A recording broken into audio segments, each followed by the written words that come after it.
नमस्कार, आप देख रहे हैं HR न्यूज। आज हम बैठे हैं राजस्थान के मुद्दे पर। राजस्थान क्या मध्य प्रदेश हो या 3 राज्यों में जिस तरीके से भाजपा चुनाव जीती है, छत्तीसगढ़, मध्य प्रदेश और राजस्थान, उसमें जो सीएम पद को लेकर के जो सरफुटबल हो रहा है, उसी पे बातचीत करेंगे। हमारे साथ है एडवोकेट नरेश चौहान जी, राजनीति विश्लेषक है और वरिष्ठ पत्रकार है रेवाड़ी के महेश वैद्य जी, और पूर्व पार्षद है वार्ड नंबर 2 से विनय यादव जी। इन तमाम लोगों से चर्चा करेंगे। चौहान साहब, सबसे पहले तो आप इससे चर्चा करूंगा कि कांग्रेस तेलंगाना में जीती, उन्होंने अपना सीएम बना दिया, वहां पर शपथ ग्रहण समारोह हो गया, और भाजपा के अंदर सरफुटबल हो रहा है, या यूं कहें कि जिस तरीके से कि कोई ज्वालामुखी फटेगा, किस तरीके से देखते, क्यों नहीं नामों की घोषणा हो पा रही? जिस तरीके से पर्यवेक्षक भेजे जा रहे हैं, वहां पर हरियाणा के सीएम को भी मध्य प्रदेश में भेजा है, किस तरीके से देखते हैं? मोहनलाल जी, मैं आपने 3 राज्यों का जिक्र कर दिया, मिजोरम का छोड़ दिया।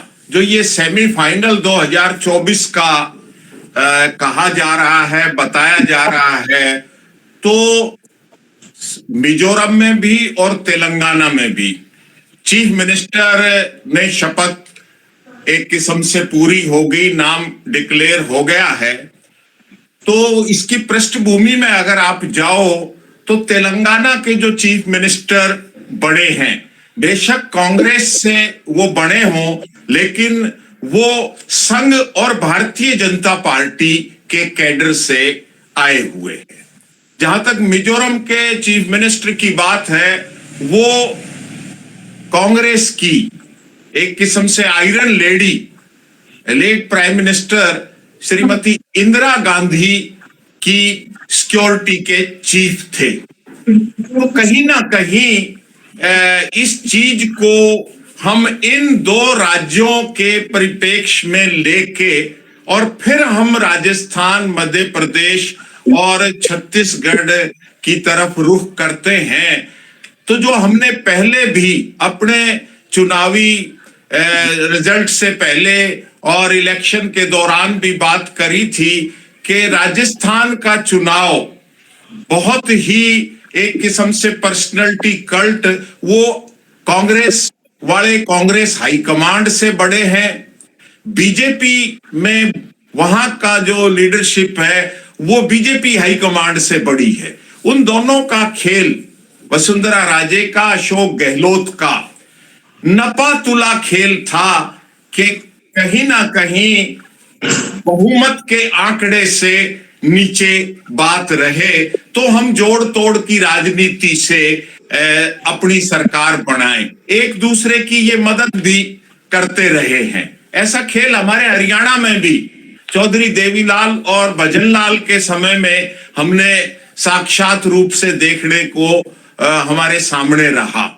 लेकिन वो कैलकुलेशन कहीं डगमगा गई और निर्दलियों ने दोनों पार्टियों का खेल बिगाड़ा और भारतीय जनता पार्टी बहुमत का आंकड़ा क्रॉस कर गई और अच्छी खासी मेजोरिटी ले आई। लेकिन अब इन दोनों का आंकड़ा अगर मिलाए, वो कहीं ना कहीं गड़बड़ झाला पैदा कर रहा है राजस्थान के चीफ मिनिस्टर को डिसाइड करने में, कि कहीं जो खेल सचिन पायलट के माध्यम से ऑपरेशन लोटस बीजेपी करना चाहती थी, कहीं वो खेल वसुंधरा और अशोक गहलोत और निर्दलीय राजस्थान में कोई, तो उस एहतियातन उस चीज को रोकने के लिए ये डिले है, ये कवायद जारी है। नहीं, ये आपने राजस्थान का बताया, मध्य प्रदेश में तो नहीं है जो स्थिति आप बता रहे हैं। वहां तो बने भाई, शिवराज सिंह चौहान का मना कर चुके चुनाव से पहले सीएम नहीं बनेगा। मध्य प्रदेश, छत्तीसगढ़ में आपके पास रमन सिंह का चेहरा है। मध्य प्रदेश में आपने, राजस्थान में तो Sachin Pilot operation lotus fail हो गया, लेकिन मध्य प्रदेश में आपने ऑपरेशन लोटस सिंधिया के माध्यम से सफल कर लिया। अब वहां खुद कैडर भारतीय जनता पार्टी का, पार्टी के अध्यक्ष चाहे वीडी शर्मा हो, हालांकि नरोत्तम मिश्रा एक बड़े धाकड़ नेता बीजेपी के वो चुनाव हार गए या हरवा दिए, मतलब ये भी आगे चल के एक विश्लेषण की बात रहेगी।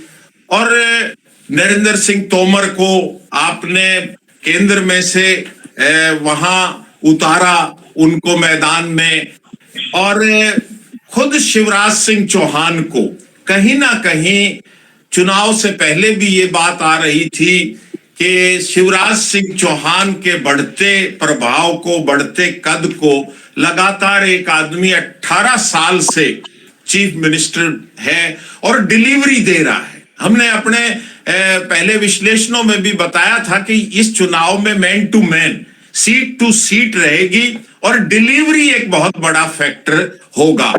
शिवराज ने वो डिलीवरी फैक्टर करके दिखाया, तो उसको इग्नोर कैसे किया जाए वो एक बड़ी समस्या, बड़ी बात है। आपने हमारा एक सवाल खड़ा कर दिया।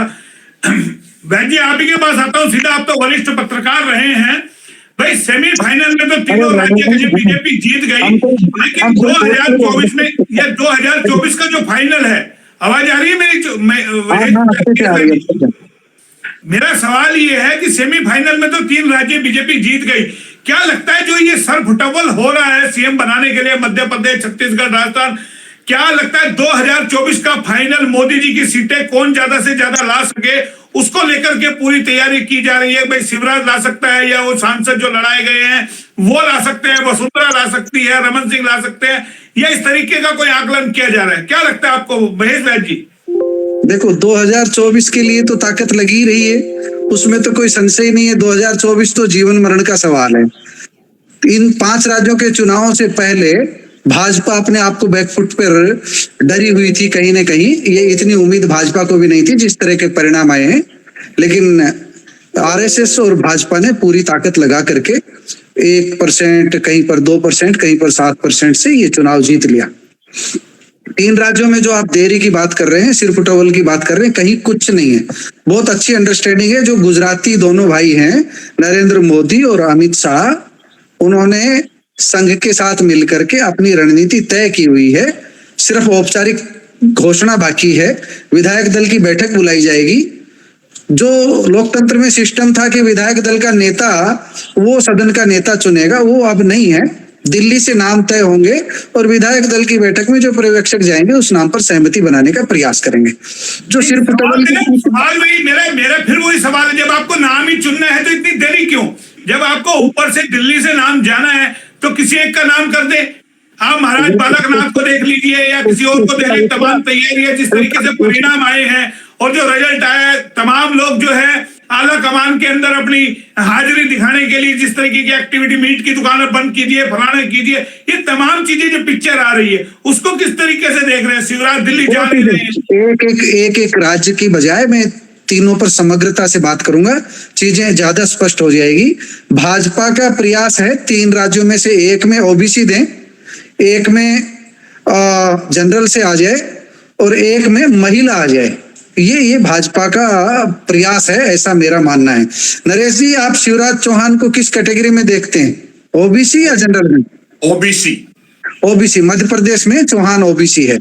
तो जब मध्य प्रदेश की बात आती है तो मुझे लगता है शिवराज चौहान, क्योंकि जीत में शिवराज चौहान का अपना बहुत बड़ा योगदान है। कैडर तो है ही भाजपा का, उसमें तो कोई संदेह नहीं है। भाजपा की टीम हर जगह लड़ रही है, आरएसएस की टीम हर जगह मजबूती से खड़ी है। तो मध्य प्रदेश में हम शिवराज चौहान को मानकर चल लें कि शिवराज चौहान को फिर बनाया जा सकता है। हालांकि मोदी शाह की पसंद नहीं है शिवराज, सब जानते हैं। आरएसएस की तो पसंद है ना चौहान। आरएसएस की पसंद होगी तो मोदी और शाह नहीं रोक पाएंगे, फिर शिवराज चौहान शपथ ले लेंगे। मध्य में राजस्थान की बात कर रहा हूं। राजस्थान में भाजपा आधे प्रतिशत से 1% से, कोई मोदी मैजिक नहीं है जैसा बताया जा रहा है। भाजपा के पास कैडर मजबूत था, वो मतदाताओं को बूथ तक ले जाने में कांग्रेस से ज्यादा कामयाब हुए। और कांग्रेस में कहीं पर जो पायलट के बंदे थे उनको हराने का काम किया गया, कहीं पर गहलोत के बंदे थे तो उनको हराने का काम किया गया। भाजपा में भी ऐसा हुआ, लेकिन भाजपा में जो कैडर बेस्ड जो कार्यकर्ता है वो भाजपा के ही पक्ष में रहता है, वो विपरीत परिस्थितियां होने पर भी अपनी निष्ठा नहीं बदलता है। कांग्रेस में निष्ठा बदलने वाले चेहरे ज्यादा है, इसलिए कांग्रेस राजस्थान में सब कुछ सकारात्मक होते हुए भी वीक पॉइंट के कारण हार गई। अभी जहां तक आप चेहरे की बात कर रहे हैं, चेहरा मेरा मानना है राजस्थान में भाजपा का जो कोर वोटर है वो राजपूत को माना जाता है। राजस्थान में जो मेरा ये मानना है कि राजपूत समुदाय से भाजपा राजस्थान में किसी को बागडोर सौंप सकती है। अब कौन होगा ये मोदी और शाह के मन की कोई नहीं जानता। जो जी नहीं, राजपूत सभा ने चेतावनी भी तो दे दी, जो अभी वाक्य हुआ देखा होगा आपने, घर में घुस करके मार दिया। और जैसा भी आप कह रहे हैं कि भाजपा के अंदर ज्वालामुखी नहीं फूटेगा, चौहान साहब ने तो अभी सीधा सीधा बताया, तेलंगाना का और मिजोरम का सीधा जिक्र किया है। एक जो इंदिरा गांधी के सिक्योरिटी थे, चीफ थे, और वहां जो तेलंगाना के अंदर जो रेवंत रेड्डी है वो आरएसएस से जुड़े हुए थे। तो आप बताइए, कहीं ना कहीं देखो चौहान साहब ने जो बात कही, तेलंगाना के जो चीफ मिनिस्टर बने वो एबीवीपी से जुड़े हुए हैं। एबीवीपी मात्र संगठन है, सभी जानते हैं, भाजपा आरएसएस की विचारधारा का संगठन है। तो उनकी विचारधारा संघ में जो प्रवेश लिया होगा एबीवीपी के माध्यम से, तो उनकी विचारधारा संघ से प्रेरित रही होगी। लेकिन कहीं ना कहीं वह कांग्रेस में काफी समय पहले से आए हुए हैं और बीजेपी से अलग हट करके चुनाव लड़ रहे हैं। कांग्रेस की कमान उनको सौंपी गई है, तो कांग्रेसी उनको कहना अब उचित होगा। विचारधारा के धरातल पर तो पूरी कांग्रेस ही आ रही है। मोदी अगर महाकाल के सामने नतमस्तक होते हैं तो आगे पीछे राहुल गांधी पहुंच जाते हैं, कोई फर्क नहीं है। आइडियोलॉजी को कांग्रेस अपनी को ठोस मजबूती नहीं दे पा रही है। ढुलमुल आइडियोलॉजी कांग्रेस की, वो कांग्रेस को नुकसान भी पहुंचा रही है। आपको लगता है मतलब जो तमाम जैसे मध्य प्रदेश हो, राजस्थान हो या फिर छत्तीसगढ़ हो, कहीं ना कहीं इस चीज को, क्योंकि दक्षिण के अंदर बीजेपी जिस तरीके से बाहर हुई है, अब काऊ बेल्ट बस्ती है, यहाँ भी अगर कोई डिसीजन गलत हो गया मोहनलाल जी, अलग अलग राज्यों के आप छत्तीसगढ़ पे जाएंगे तो छत्तीसगढ़ में कांग्रेस उन क्षेत्रों में बराबर रही है या आगे रही है जो आदिवासी क्षेत्र नहीं है, आदिवासी बहुल क्षेत्र नहीं है। जब हम आदिवासी क्षेत्र की बात, मेरा सवाल नहीं सुना आपने। मैंने कहा कि दक्षिण के अंदर जिस तरीके से बीजेपी कर्नाटक में और अब तेलंगाना में बाहर चली गई, हालांकि कुछ एक चुटपुट जगह, लेकिन जो हिंदी बेल्ट है, यहाँ की सीटों को बचाना बहुत जरूरी है 2024 के लिए। कांग्रेस तीनों राज्यों में 40% प्लस है। मैं उसको दक्षिण से नहीं देख रहा, दक्षिण उत्तर के नजरिए से। ये तो नैरेटिव सेट किया जा रहा है। कांग्रेस ने हिंदी बेल्ट में बड़ा मजबूत प्रदर्शन किया है, 1 से 4% वोटों का। अगर गणित इधर होता तो तीनों राज्य कांग्रेस के हो सकते थे, इसमें कोई ज्यादा किंतु परंतु नहीं थी। मैं जो कारण बता रहा हूं उसको समझ लीजिए। छत्तीसगढ़ में जो आदिवासी बेल्ट थी, वहां आरएसएस की टीम ने बहुत मजबूती से काम किया है। आरएसएस की टीम के कारण छत्तीसगढ़ भाजपा के हाथ में आया है। हमारे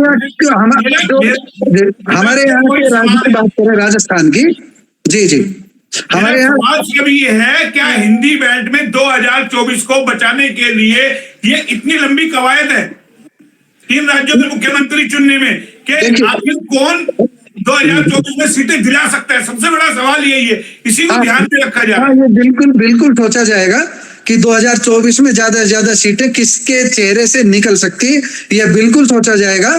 कांग्रेस की ओबीसी की काट भी सोची जाएगी। इसीलिए मैं कह रहा हूं एक चीफ मिनिस्टर ओबीसी से, एक महिला, क्योंकि महिलाओं को लेकर के बड़ा प्रचार किया गया है।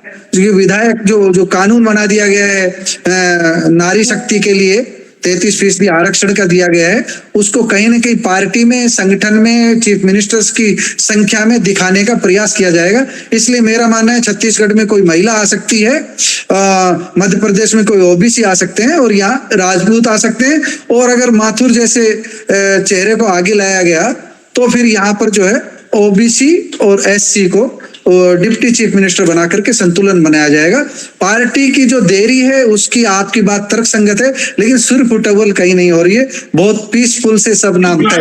तो भरी रहे ना, अगर वसुंधरा को नहीं बनाया, शिवराज को नहीं बनाया, तो क्या होगा? कुछ तो आप शिवराज की भाषा पढ़िए, आप शिवराज की भाषा देखिए, विनम्र कार्यकर्ता हूँ। मैं वही तो बता रहा हूँ भाई, वो भी 4 बार का सीएम है, कैसे झुक जाएगा? भाजपा की तरफ से ऐसा नहीं आया है जो उसके कार्यकर्ता होने की भावनाओं को ठेस पहुंचाए। बाबा बालकनाथ ने ट्वीट कर दिया है अभी थोड़ी देर पहले, एक्स पर आप जाएंगे तो बाबा बालकनाथ ने लिख दिया है कि ये मीडिया चला रहे हैं, कृपया न चलाएं, मैं रेस में नहीं हूं, अभी अनुभव लूंगा माननीय प्रधानमंत्री के मार्गदर्शन में। ये भाजपा है। चलिए मैं चौहान साहब और विनय जी से 2 मिनट सोचता हूँ, थोड़ा सा और सब ले ले। आप मुझे एक बात बताइए, जो ये चुनाव हुए हैं इसमें कांग्रेस को अभी भी भाजपा से ज्यादा वोट मिले हैं, ये तो आपको भी पता होगा, करीब 9 लाख वोट फालतू मिले। क्या लगता है कांग्रेस को? मुझसे सवाल है कि विनय जी से सवाल है कि मुझसे? मैं आप ही से कर रहा हूँ बैद जी। हाँ, किस तरीके से देखिए, वोट प्रतिशत में कांग्रेस को ज्यादा वोट मिले हैं, बीजेपी को कम मिले हैं, और उसके बाद सीट बीजेपी की ज्यादा आई है। आप अगर तेलंगाना और मिजोरम को जोड़कर देखेंगे तो कांग्रेस के वोट ज्यादा हैं। मैं बार बार यही कह रहा हूं, कांग्रेस बहुत ज्यादा पीछे नहीं रही। 1-2% से वो चमत्कार कर सकती थी, तीनों राज्य कांग्रेस के हो सकते थे। लेकिन आप डेमोक्रेसी को समझिए, लोकतंत्र को समझिए। 24 में फर्क पड़ेगा। 49 बराबर 0 एंड 51 इज 100%। ये लोकतंत्र समझिए ना। चौहान साहब, क्या इसका 24 में फर्क पड़ेगा? नहीं, अगर यही परिणाम आते हैं जो वैजी ने बताया ना, मतलब ये हकीकत है कि, और जो आप बता रहे हो कि भाई 5 राज्यों के मिलाएं तो 9 लाख वोट ज्यादा हैं। जो ज्वालामुखी फूटने की बात, मतलब जो बात आप बता रहे हो, उसका जो आधार है, जिस तरह से ये चौहान साहब ये वसुंधरा को लेकर है, लेकिन वसुंधरा इस पोजीशन में नहीं है जो ज्वालामुखी वही मैं कह रहा हूँ। जी, वसुंधरा एक सूरत में आ सकती है जब 24 की चिंता मोदी जी को ये पता लग जाए वसुंधरा के कारण आपकी सीट कम हो जाएगी, तब वसुंधरा भी आ जाएंगी, नहीं तो नहीं आएंगी। वही कह रहा हूँ, नहीं तो वसुंधरा। वैद्य की बात में थोड़ा सा मैं संशोधन करना चाहूंगा कि जो गड़बड़ हुई है कांग्रेस की तरफ से, मतलब वो नेतृत्व की, हम पहले भी बार बार कह चुके कि जो राष्ट्रीय नेतृत्व है, मतलब उसकी पकड़ बिल्कुल ही नहीं है, और वो कांग्रेस आज नेतृत्व विहीन है। आप देखो हरियाणा में 10 साल से संगठन नहीं, और जिससे आप लड़ाई लड़ रहे हो उन्होंने पन्ना प्रमुख तक को साध लिया है। जो वैद्य जी ने बताया कि डिलीवरी, वोटों को पोल तक ले जाना, बगावत की बात, बगावत जो होगी, ज्वालामुखी फूटने का जो आधार है कि कांग्रेस में, जैसे अब घड़खरी कांग्रेस के जो कद्दावर नेता थे वो बीजेपी में शामिल होके 2019 में 303 सीट उन्होंने दिलवाई। अब उन्हीं कद्दावर नेताओं में कुलमुलाहट शुरू हो गई है कि अब अगर इतना प्रचंड बहुमत मोदी मैजिक चल रहा है तो हो सकता है 2024 में तुम्हारा पत्ता साफ कर दिया जाए। वो कुलमुलाहट बीजेपी के नेताओं में भी है कि मोदी और शाह जिस तरह से अपनी एक तरफा चाल चल रहे हैं, तो जिस तरह से तेलंगाना में रेड्डी ने पाड़ा बदला, तो बीजेपी के कद्दावर नेता कहीं पाड़ा बदल की कोई योजना ना सिरे चढ़ाएं और बीजेपी में एक ज्वालामुखी आगे। विनय जी से बात कर। विनय जी देखिए, अब इन्होंने मान लिया कि कहीं ऐसा ना हो जाए, भाई कांग्रेस से निकल के बीजेपी में गए, अब अगर इसी तरीके से निराशा बढ़ी और बीजेपी से निकल के कांग्रेस में आ गए, तो आपको नहीं लगता 2024 में संकट खड़ा हो जाएगा मोदी शाह के लिए? मोहन जी, यकीनन जो ये गेम प्लान चल रहा है ये स्टेट्स के लिए नहीं है, ये जो चुनाव है 2024 के लिए अग्नि परीक्षा है, चाहे वो भारतीय जनता पार्टी है चाहे वो कांग्रेस पार्टी, ये आप यकीनन मान के चलिए। और ये अंदाजा भारतीय जनता पार्टी को बिल्कुल नहीं था इस तरह से हम जीत हासिल करेंगे और हम जीत के करीब पहुंच जाएंगे। उनका भी अपना अनुमान यही था कि हमें कहीं ना कहीं लगभग हम जीत के आंकड़े के पास होंगे, पर पूर्ण बहुमत से हमारी सरकार नहीं आ पाएगी, मगर हम जोड़ तोड़ करके राजनीति के अंदर हम स्थापित रहेंगे और अपनी सरकार हम स्टेट के अंदर बना लेंगे। पर जिस तरह से पूर्ण बहुमत उनको मिला है और वो आए हैं, उसकी एक वजह है अब भारतीय जनता पार्टी ने अपने इतने प्रकोष्ठ विकसित कर दिए हैं, जिसके अंदर आप अंत्योदय योजना इकाई है, जीव जंतु है, आरएसएस है, और जो पुराने जो चल रहे हैं, हर एक प्रकोष्ठ के इंडिविजुअल उन्होंने वर्कर बना रखे हैं। अगर उन वर्कर के परिवार की वोटें भी भारतीय जनता पार्टी को जाती है तो एक अच्छा खासा परसेंटेज पार्टी के वोट बैंक में चला जाता है। इसके विपरीत कांग्रेस के अंदर जितने भी जो रूट लेवल के जो वर्कर हैं, वो कांग्रेसवादी पार्टी के ना होकर वो व्यक्तिवादी नेता के वर्कर हैं मैक्सिमम। अगर नेता कोई पार्टी का पलायन कर जाता है तो वो वर्कर भी साथ पलायन करके दूसरी पार्टी में उस नेता के साथ चले जाते हैं, और कांग्रेस उस खाई को नहीं भर पाती है, उस कमी को पूरा इतनी जल्दी नहीं कर पाती है। ये सबसे बड़ी समस्या कांग्रेस के साथ है। रोक दूं, कहीं ये डर तो नहीं सता रहा, क्योंकि जिस तरीके से बीजेपी सोचती थी कि हम तो एक तरफा जीत गए, लेकिन वोट बैंक अगर देखें तो कांग्रेस का वोट अभी कम नहीं हुआ है, कांग्रेस को बराबर का वोट मिल रहा है। मोहन जी ये जो कार्रवाई जो चल रही है ना, आपने जो सवाल किया है अच्छा किया है, मगर ये जो अब जो हिंदी भाषी और गैर हिंदी भाषी का जो नया मुद्दा कांग्रेस बीजेपी की तरफ से लाया जा रहा है, ये इसी सोच पे आधारित लाया जा रहा है। अगर हम टोटल कैलकुलेशन करते हैं पूरे हिंदुस्तान की वोट परसेंटेज की, तो कांग्रेस का वोट बैंक कहीं भी भारतीय जनता पार्टी से आज के समय में कम नहीं है, वो उनके लगभग उसी लेवल में बराबर है अगर पूरे हिंदुस्तान की बात करें तो। अब ये स्टेट वाइज एक नई जो स्कीम्स है, एक नई जो आप लगाते हैं कि विचारधारा पैदा कर रहे हैं, जैसे पहले हिंदू मुस्लिम की इन्होंने एक वो विचारधारा की एक नैरेटिव सेट किया, अब उसी तरह का नैरेटिव ये स्टेट वाइज सेट करना चाह रही है भारतीय जनता पार्टी। अब एक नैरेटिव पूरे हिंदुस्तान में अब इनका नहीं चल पा रहा है, खाली हिंदू और मुस्लिम वाला, तो अब ये स्टेट वाइज या भाषा के अनुसार या जात कास्ट वाइज एक नैरेटिव सेट कर रहे हैं, ताकि आगे आने वाले जो लोकसभा के चुनाव हो उसमें इनको बेनिफिट मिल सके। अभी आप चौहान जी और हमारे बड़े भाई वैद्य जी बात कर रहे थे, अब मुख्यमंत्री की सबसे बड़ी दुविधा भारतीय जनता पार्टी के पास इस समय ये है, अगर वहां वसुंधरा राजे को अगर इग्नोर किया जाता है राजस्थान में, तो 2024 के चुनाव में वसुंधरा इनको अपने आईना दिखा सकती है भारतीय जनता पार्टी के आला कमान के नेताओं के, क्योंकि ये पिछले लंबे समय से वसुंधरा राजे सिंधिया को इग्नोर करते आ रहे हैं, बैकफुट पे लाते आ रहे हैं। ये उनका खुद का कैलिबर था, अब वो इस लेवल पर आज तक स्टैंड कर रही है, उन्होंने अपना दमखम इस चुनाव के अंदर दिखा दिया। अब चुनाव देखिए, शुरू के दिनों में प्रचार पे नहीं गई, कहीं उनका नाम बैनर होर्डिंग पे नहीं था, जब तक अमित शाह मोदी से उनकी बातचीत नहीं हुई है, उसके बाद जब वो चुनाव प्रचार के लिए विधानसभा के कैंडिडेटों के उसके लिए प्रचार में जाने लगी, उसके बाद बीजेपी का ग्राफ बढ़ता चला गया, वोट परसेंटेज बढ़ा। अब सब उन्होंने छत्तीसगढ़ में भी किया है, रमन सिंह के साथ भी ऐसा ही किया है, शिवराज के सामने भी नहीं किया, लेकिन अब बहुमत आ गया तो अब मुख्यमंत्री चुनने में क्या दिक्कत आ रही है? मोहन जी, मुख्यमंत्री दोनों स्टेट में राजपूत को नहीं बना सकती भारतीय जनता पार्टी। विनय जी सवाल ये, अगर यही तीनों सीटें कांग्रेस की आती और अगर इस तरीके से 6 दिन लग जाते तो आपको पता बीजेपी का तमाम जो नेता किस तरीके से टूट के पड़ते कांग्रेस पे। ऐसा है जी, भारतीय जनता पार्टी के पास अपनी पार्टी में 50% से ज्यादा अधिकांश भी आज के समय में वो नेता है जो अन्य पार्टियों को छोड़कर भारतीय जनता पार्टी के अंदर आए हैं, और उन सबको एडजस्ट करना, आगे के लिए उनको पार्टी में रोके रखना, ये सबसे बड़ा चैलेंज भारतीय जनता पार्टी के लिए है। क्योंकि अब जो सीनियर जो पुराने नेता थे, जो प्रतिष्ठित घरानों के नेता थे, पुराने राजनेता थे, जो कई पीढ़ियों से चले आ रहे थे, उनके लिए सबसे बड़ा संकट ये है, अब उनकी सोच में अब आ गया, कभी भी भारतीय जनता पार्टी आपको दरकिनार करके आपको ठिकाने लगा सकती है, आपको किसी न किसी केस में फंसाकर आपको आपकी छवि को धूमिल कर सकती है। और इसका ताजातरीन उदाहरण आपने महाराष्ट्र में देखा है, बिहार में देखा है, यूपी में देखा है, और हिंदुस्तान के अन्य स्टेट में देखें, क्षेत्रीय पार्टियों को भारतीय जनता पार्टी समय पर केवल यूज करती है और उसके बाद उनको दरकिनार कर देती है, क्योंकि ये किसी की भी पेट के ऊपर पैर रखकर ऊपर चढ़ना जानती है, वो कर रही है बखूबी। और सबसे बड़ी दुविधा है, वसुंधरा जी को सीएम बनाते हैं तो शिवराज जी को दिक्कत, एक बनेगा राजपूत, दोनों स्टेट के अंदर राजपूत चेहरा वो सीएम नहीं ला सकते,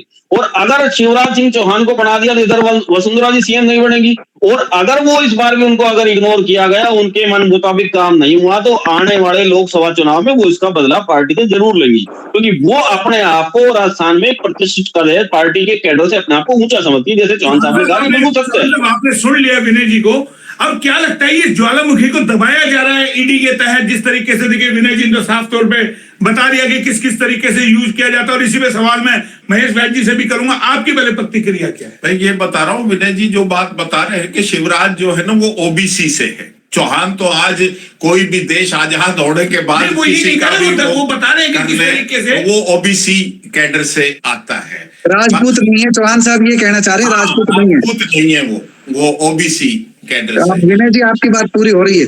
हाँ, विनय जी को मैं बता रहा हूँ। दूसरा ये है कि जो खेल, अब विनय जी ने जैसे बताया ना कि भारतीय जनता पार्टी की लीडरशिप को और उनका जो कैडर है और जो उनकी मदर ऑर्गेनाइजेशन है उसको इस्तेमाल करना आता है, कैसे काम किया जाता है, कैसे काम करवाया जाता है। जो बगावत की हम देख रहे हैं कि जो बात हो सकती है कि जो लोग मौका परस्त हैं, अवसरवादी तत्व हैं, मतलब वो तो मौका देखते हैं। अब ये कांग्रेस के नेतृत्व पर निर्भर करता है कि उन्होंने कैसे मध्य प्रदेश में कमलनाथ जैसे आदमी, कौन अखिलेश वकलेश, मतलब इस तरह की लैंग्वेज।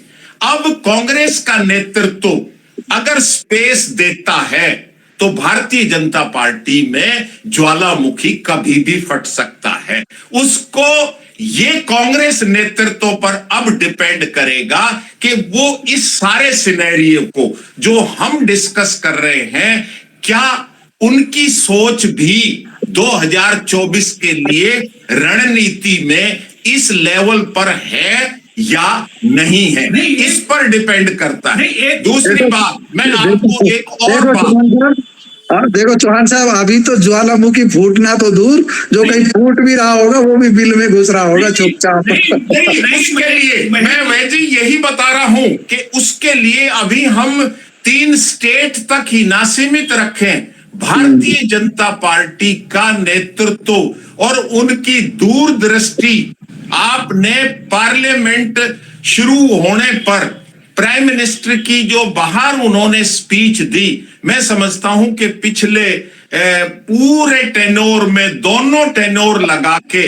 सबसे उम्दा और मैच्योर स्टेटमेंट उन्होंने दी कि हम 10 कदम चल रहे हैं तो आप 12 कदम चल के दिखाओ या अपना रोड मैप दिखाओ। सबका भविष्य उज्जवल है, मतलब निराश हताश होने की आवश्यकता नहीं है। सही मायने में एक प्राइम मिनिस्टर की स्टेटमेंट थी विपक्ष के लिए। तो अब जो होने जा रहा है, जो मेरे को आभास है, नड्डा साहब एक्सटेंडेड प्रेसिडेंट हैं पार्टी के, और इन 3 राज्यों के चीफ मिनिस्टर के अलावा कभी भी पूर्णकालीन पार्टी का राष्ट्रीय अध्यक्ष भी नियुक्त किया जा सकता है। इन 3 राज्यों के अलावा उत्तर प्रदेश का चीफ मिनिस्टर भी किसी भी टाइम बदला जा सकता है। बड़े फेर बदल की तैयारी भारतीय जनता पार्टी में, हम और आप 3 राज्यों के चीफ मिनिस्टर की बात कर रहे हैं, लेकिन वो पूरे देश में अपने पूरे पार्टी के संगठन उसमें, तो वहां भी नड्डा जी हिमाचल में खुद फेल हुए, उनकी कोई परफॉर्मेंस नहीं, लेकिन क्योंकि वो सूट करते थे अमित शाह और मोदी जी को, इसलिए उनको कैरी ऑन किया गया।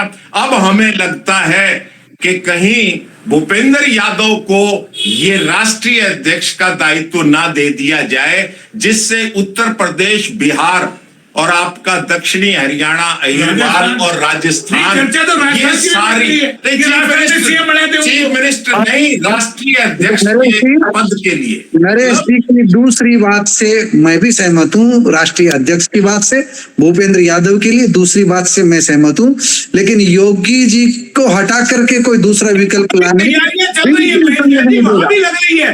लेकिन अब मेरा एक सवाल महेश जी आप ही से है, जिन सांसदों को विधानसभा का चुनाव लड़ाया गया, जिनके पास जो सांसद थे आज वो विधायक बन गए, क्या लगता है वहां बगावत नहीं होगी? उनको सीएम का सपना दिखाया गया, आप तैयारी कीजिए। कहीं कोई बगावत नहीं होगी। मैं चौथी बार रिपीट कर रहा हूँ, बगावत की इस पोजीशन में गुंजाइश ही नहीं है। सब चुपचाप बैठे रहेंगे, जिनको कहते हैं ना पड़े रहो पड़े रहो पड़े रहो, उस पोजीशन में है। जो जेलदार साहब ने बताई ना, सुनो, जो जेलदार साहब ने बताई ना कि कोई हुड्डा का आदमी है, कोई कैप्टन का आदमी है, कोई कमलनाथ का आदमी, कांग्रेसी नहीं है। गलियों में ढूंढोगे तो कांग्रेस के झंडे नहीं मिलेंगे। ये कांग्रेस को रसातल में पहुंचा रहे हैं। कांग्रेस के जो लोकल लीडरशिप है जो राज्यों में छत्रप हैं वो कांग्रेस को रसातल में पहुंचा रहे हैं, मजबूत नहीं कर रहे, खुद को मजबूत कर रहे हैं। राहुल गांधी के नेतृत्व में इसलिए सवाल नहीं उठा रहा, उस अकेले आदमी की हिम्मत है जो 40% प्लस आज भी कांग्रेस खड़ी हुई है और वो पूरा जम करके मुकाबला कर रहे हैं। विनय जी आपकी बातें मोहर लगा दी है, वरिष्ठ पत्रकार जी ने मान रहे हैं। उस सूरत में मुकाबला कर रहे हैं जब उन्हें पप्पू सिद्ध कर दिया गया। विनय जी आपकी बातें मोहर लगा रहे हैं।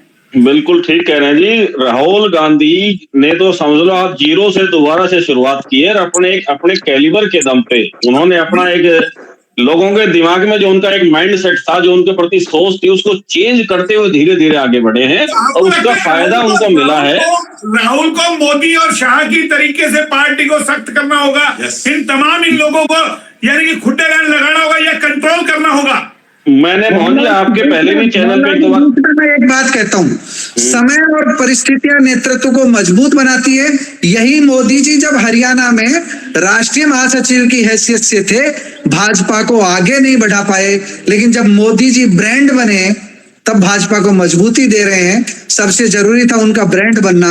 गुजरात के चीफ मिनिस्टर बनने के बाद में उन्हें एक ब्रांड बनाया गया, महामानव बनाया गया।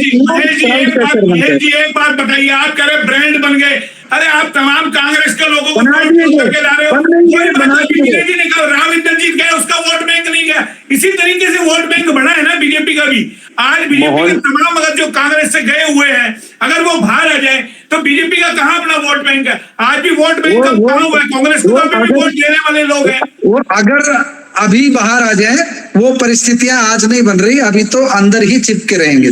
मोहन जी मैं यही बता रहा हूं कि जैसे बताया ना कि भाई विनय जी कह रहे हैं कि राहुल गांधी की वजह से और उनका नेतृत्व वो होता है, सबको पता था, इबारत दीवार पे लिखी हुई थी साफ। सचिन पायलट को लीडरशिप को डिक्लेयर कर देना चाहिए था कि अगला चीफ मिनिस्टर। पिछली बार भी वो पार्टी अध्यक्ष थे लेकिन उन्होंने चुप्पी साध ली। कमलनाथ का हमने अपनी डिबेट में बार बार कहा कि जीती हुई बाजी हारा। कौन हारा? कमलनाथ। ओवर कॉन्फिडेंस, मतलब उसे, और उसी ओवर कॉन्फिडेंस में उसने वो अखिलेश वकलेश वाले शब्द, मतलब जब तक लीडरशिप को तो पता होना चाहिए कि क्या हो सकता है, क्या होना चाहिए। इसलिए मैं कह रहा हूं गहलोत को इग्नोर किया गया, गहलोत के अपने विज्ञापनों में भी पायलट को इग्नोर किया गया।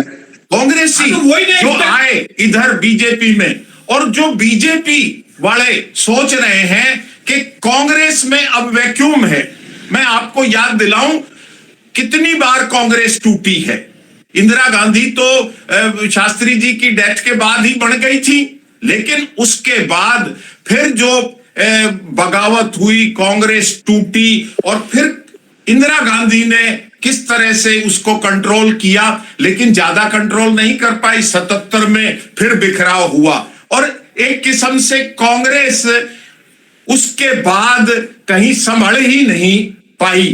तो वो एक वैक्यूम लीडरशिप का है। राहुल गांधी बार बार कह चुका है कि गांधी परिवार से बाहर का आदमी आए, हमें पीछे रखो, क्योंकि वो समझदार भी है, मैच्योर भी है और सारी परिस्थितियों को इंडिविजुअली देख रहा है। लेकिन एक कॉकस है, जो छत्रप हैं, जो घेरे हुए हैं, उनकी दुकानदारी बंद हो जाएगी अगर राहुल को वो आगे ना करें। उसी में वो खेल खेल रहे हैं। तो अगर कोई ऐसा लीडरशिप, अब बीजेपी में मुझे नाम लेने की आवश्यकता नहीं, जो हाशिए पर धकेले गए हैं, अगर कहीं कोई ऐसी डील हो जाती है तो बीजेपी में भूचाल क्या, मतलब ज्वालामुखी अपने आप ही फट जाएगा कि कांग्रेस की लीडरशिप।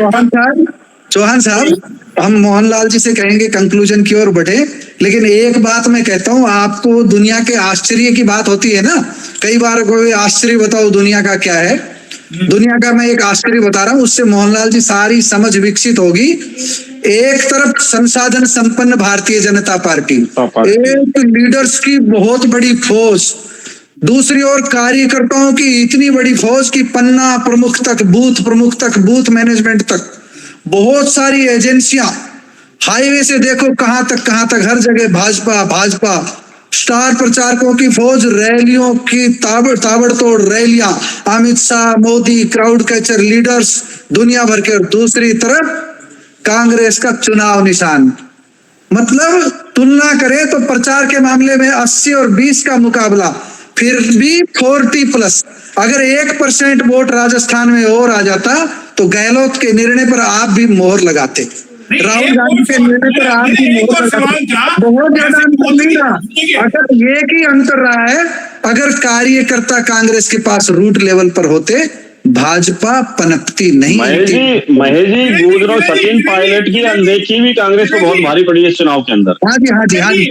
विनय जी, एक आपसे सवाल मैं करता हूं, जब मोदी जी ने राजेश पायलट को लेकर के कुछ कहा था, तो आपको लगता है कि अगर गहलोत अगर ये चाहते या राहुल गांधी चाहते और वहां जिस तरीके से फोटो गहलोत ने दिखाई, अगर वहां उसकी जगह ये कर देते कि भाई मैं सीएम का चेहरा नहीं, सचिन पायलट सीएम का चेहरा है, तो क्या लगता है गुर्जर और ये जो मीणा वोट बैंक है वो तमाम उनको मिल जाता? वो 1% वोट महेश जी और आपसे भी, दोनों से मैं सवाल कर रहा हूँ, क्या लगता है बहुत बड़ी गहलोत जी कह देते तो सत्ता कांग्रेस की रहती, इसमें कोई दो राय नहीं। वही तो बता रहा हूं, इतना बड़ा मौका इन लोगों ने गवा दिया। लेकिन राजस्थान का जन समर्थन पायलट से अधिक गहलोत के पास था, हमें ये समझ लेना चाहिए। क्योंकि मैं राजस्थान में घूमा हूं बहुत बारीकी से, हम लोग जो जिस दृष्टि से देखते हैं, लेकिन गहलोत को बड़ा मन करके युवा नेतृत्व को आगे लाना चाहिए था। पायलट को अगर गहलोत आगे लेकर के आते सही मन से, तो सत्ता कांग्रेस की यही नहीं रहती, दूसरे राज्यों में भी इसका असर पड़ता। मध्य प्रदेश में भी यही हाल होता, दूसरे राज्यों में गहलोत का कुर्सी मोह, जो ये डायलॉग बोल रहे थे ना, कुर्सी मेरा पीछा नहीं छोड़ती, तो गहलोत साहब अब छोड़ दिया ना पीछा, आप भी बैठे हो कोने में, दूसरे भी लगवा दिया आपने। जो चलिए, मेरा आखिरी सवाल यही है विनय जी, 2024 में क्या राष्ट्रवाद का मुद्दा हैवी होगा? महंगाई, बेरोजगारी, या जो इस पे कांग्रेस लड़ रही है, ओबीसी वगैरह, वो तमाम मुद्दे कहीं काम करेंगे? क्योंकि वोट बैंक अभी भी कांग्रेस का कम नहीं है। घर घर राम, कोई मुद्दा नहीं है। घर घर राम, घर घर राम, घर घर राम। मुद्दे सारे मीडिया के जो बड़े संस्थान हैं, वो चैनल्स हैं, उन्होंने मुद्दे सारे खत्म कर दिए भाजपा के दबाव के अंदर। उनके लिए केवल एक ही मुद्दा है, जो एजेंडा भारतीय जनता पार्टी की तरफ से चैनल को दिया जाएगा वो ही एक मुद्दा चुनाव प्रचार में हावी रहेगा। सोशल मीडिया है वो कहीं ना कहीं उसको बैन करने की तैयारी की जा रही है, उसकी साइटें हैक कर दी जाती है। जो सोशल मीडिया, आप जिस भारतीय जनता पार्टी को लगता है ये सोशल मीडिया अकाउंट हमारे खिलाफ ज्यादा एक्टिव है, उस अकाउंट को बंद कर दिया जाता है। कुछ एक अकाउंट है जो बड़े हमारे न्यूज एंकर्स हैं, उनके इसलिए खुले छोड़े जाते हैं, अगर उनको बंद किया गया तो उसके खिलाफ विद्रोह होगा और लोगों में एक नेगेटिव मानसिकता जाएगी। बाकी जो छोटे जो चैनल्स हैं, जो हैं जिनके व्यूअर्स कम हैं, छोटे चैनल नहीं कहूंगा, व्यूअर्स जिनके कम हैं, उनके अकाउंट्स को हैक कर दिया जाता है, उनकी फ्रीक्वेंसी को डाउन कर दिया जाता है ताकि लोगों तक सच्चाई ना पहुंचे। और दूसरी बात, अभी आप गहलोत जी की कर रहे थे, गहलोत जी अगर बड़ा मन करके एक बयान भी दे देते, पार्टी अगर सचिन पायलट को सीएम चाहेगी सचिन बन जाएगा और मुझे चाहेगी तो मैं बढ़ जाऊंगा, लोगों का माइंड सेट उसी से ही चेंज हो जाता। और कांग्रेस की वोट परसेंटेज जो थी, जितना उनको गुर्जर वोट बैंक से हार का सामना करना पड़ा, उतनी ही परसेंटेज से वो जीत सकती थी। केवल एक भाषण में सवाल जोड़ लेता हूं, जो कांग्रेस गलती कर चुकी, क्या लगता है बीजेपी में भी फिर वही गलती होगी सीएम पद को लेकर के, जिसपे हम बैठे हैं, कि ज्वालामुखी फट ना जाए कहीं? मोहन जी, राजस्थान की बात करें तो राजस्थान में गहलोत अपने आप को सीनियर लीडरशिप से बड़ा समझते हैं। इसी तरह वसुंधरा राजे सिंधिया भी भारतीय जनता पार्टी में अपने आप को सीनियर लीडरशिप से बड़ा समझती है। और इन दोनों की वजह से कहीं ना कहीं पार्टी को नुकसान जरूर हो रहा है। पार्टी के जो वर्कर हैं वो खुलकर नहीं परफॉर्मेंस दे पा रहे हैं, फिर भी भारतीय जनता पार्टी के जो रूट लेवल के जो वर्कर थे, तो डायरेक्ट पार्टी कैडर से, इनके विभिन्न जो प्रकोष्ठ बने उनसे जुड़े हुए थे, उनकी मेहनत के दम पे ऊपर भारतीय जनता पार्टी सरकार यहाँ पाई है। और वो कमी कांग्रेस के अंदर लोगों को नजर आई, और वो लोगों का जो वोट जो था कांग्रेस को देना चाह रहे थे, पर वो वोट को पोल कराने के लिए बूथ तक नहीं ले पाए। उनके जो वोटर्स थे वो कहीं ना कहीं रास्ते में ही रुक गए और पूर्ण रूप से पोलिंग नहीं कर पाए। ठीक है, समय का अभाव है मेरे पास। चौहान साहब, 10 सेकंड में आप अपनी बात रखें कि आप जो कब तक चेहरा देखने को मिलेगा, या 2024 का शंखनाद जिस तरीके से हो चुका है, अब पार्टी में इधर से टूट के जाएंगे, उधर से टूट के जाएंगे, ऐसा माहौल देखने को मिलेगा? देखो, आने वाले दिनों में पता लग जाएगा कि इंडिया अलायंस जो है वो क्या चाल चलता है, वो इन चीजों को समझ रहा है या नहीं। वरना जो वैद जी कह रहे हैं कि दूर दूर तक कहीं कोई संभावना नहीं है, 24 क्या 29 में भी मेरा ज्वालामुखी के आपके फूटने के ऊपर यही कहना है कि भारतीय जनता पार्टी को भारतीय जनता पार्टी ही हराएगी। यूं ही चलता रहा तो कांग्रेस या इंडिया अलायंस नहीं। वैद जी 10 सेकंड में 10 सेकंड में ये है, भाजपा की ये जड़ें हैं ना, जड़ें ये जमीन में ज्यादा गहराई तक है। कांग्रेस की जड़ें थोड़ी निकली हुई है। कांग्रेस जड़ें जमा लेगी तो भाजपा की जड़ें अपने आप खोखली हो जाएगी, लेकिन कांग्रेस अभी जड़ें जमाती नहीं दिख रही है। कांग्रेस को खाद और मिट्टी की जरूरत है। खाद और मिट्टी की जरूरत है, कार्यकर्ता की जरूरत है, गली गली में झंडों की जरूरत है जो उसका झंडा उठा ले। चलिए विनय जी 10 सेकंड में। मोहन जी, भारतीय जनता पार्टी 10-15 साल पहले जिस लेवल पे थी अब उस लेवल पे बिल्कुल नहीं है। पार्टी बेशक सत्ता में ना हो पर इनके वर्कर अब खत्म नहीं होंगे, वो परमानेंट रहेंगे, कंटिन्यू रहेंगे, कम ज्यादा हो सकते हैं। कांग्रेस में सबसे बड़ी दिक्कत क्या आई कि राहुल ने जिस तरह से पदयात्रा की, पदयात्रा होने के बाद जो ऊपर के जो फूल खिले, पेड़ में पौधे पत्तियां आई, फूल खिले, उसको देखते हुए कांग्रेस को ये लगने लग गया और इंडिया अलायंस के जो क्षेत्रीय दल के अन्य जो नेता हैं, आप सब उन सबसे ऊपर हो और आप उनको दरकिनार को करने लग गए। उन्होंने 1-2 मीटिंगें जरूर की, पर इन जो चुनाव थे उन चुनावों के अंदर उन्होंने भागीदारी उनको नहीं दी। वो भागीदारी ना देना कांग्रेस को हेल्थ स्टेटों में सेध रहा है, उसको नुकसान कर रहा है। अब कांग्रेस में मूलचूल अमूलचूल परिवर्तन आएगा। वो अपने अलायंस के जो सहयोगी दल हैं इंडिया अलायंस के, उनको इनको साथ रख के चलना पड़ेगा, कदम ताल एक रखनी पड़ेगी और उनको जो भी हिस्सेदारी स्टेट वाइज उनकी जो होगी उनकी पार्टी की, वो उनको देनी पड़ेगी। तभी कांग्रेस आगे 2024 के चुनाव को है जो अच्छी तरह से लड़ सकती है और जीत सकती है। चलिए ठीक है, तमाम लोगों ने अपनी बात रखी और ये हमने एक विश्लेषण किया। क्या होगा 2-3 दिन में सामने आएगा तीनों राज्यों के अंदर, लेकिन लगातार इसी तरीके से राजनीति अपडेट आपको देते रहेंगे। फिलहाल इतना ही, फिर आएंगे नए अपडेट के साथ। तब तक के लिए नमस्कार।